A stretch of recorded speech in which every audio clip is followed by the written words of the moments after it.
To prevent me from being jealous of my stepmother's son, my dad implemented a family point system. Washing dishes earned 1 point, and getting a perfect score on a test earned 10 points. Accumulating 1,000 points meant you could make a wish come true. When my stepbrother broke a vase, Dad said it was a sign of good luck and awarded him 50 points. When I insisted on going to school with a fever, Dad said I was trying to garner sympathy and deducted 100 points. I scrambled to scrape together every point I could, all for that exorbitant math Olympiad registration form. On the day I finally accumulated enough points, my stepbrother cried and said he wanted a pair of limited edition sneakers. Dad immediately emptied my points. We're family. Your points are your brother's points too. I looked at the torn up application form and jumped from the 18th floor balcony. A loud crash came from the living room. I was in my room, grinding away at Olympiad math problems. My hand slipped and the pen tip drew a long black line across the paper. I knew that sound all too well. Last time, when I was washing dishes, I accidentally broke a cheap white plate. My dad, Gary Mills, deducted 50 points. The reason? Carelessness and damaging public property. 50 points. I would have to get 5 perfect scores in exams or wash 50 dishes to earn that back. The living room was dead silent. I put down my pen and pushed the door open. The floor was a mess. That antique vase, Dad's pride and joy, had shattered into pieces. My stepbrother was stepping on a soccer ball with a nonchalant smirk on his face. My stepmother, Esther, was crouching on the floor. "Oh dear, Patrick, how could you be so careless? This is Gary's favorite vase." She scolded Patrick, but at the same time completely shielded him from my father. Dad stood beside her with a grim face, his chest rising and falling rapidly. I leaned against the doorframe, feeling a strange sense of schadenfreude. That vase was supposedly worth thousands of dollars. According to the family point system rules, damaging property resulted in a point deduction equivalent to the property's value. Patrick's pitiful amount of points wouldn't even cover the cost. It would go into the negatives. I waited for the show to begin. Dad took a deep breath, his eyes going back and forth between Patrick and the shards on the floor. Patrick pouted. I was just kicking a ball around. The vase wasn't very steady. I scoffed. If it were me, I'd have been slapped by now.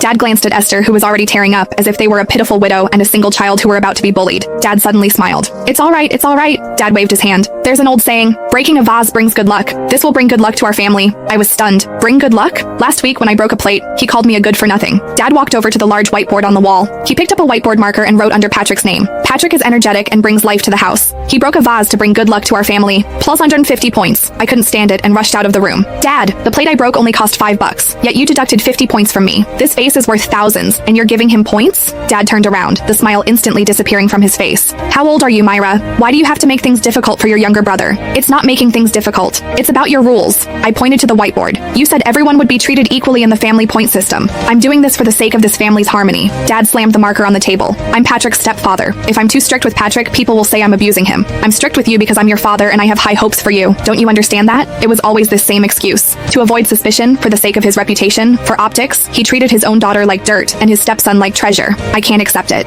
I stared intently at that glaring plus 50. Dad snorted and uncapped the pen again, disrespecting elders and talking back. Under the column Myra, he wrote 20. I was going to let things slide, but since you love keeping score so much, let's lay it all out. He pointed to the previous record on the whiteboard. The other day you had a fever and didn't go to extra classes, so you wasted my money.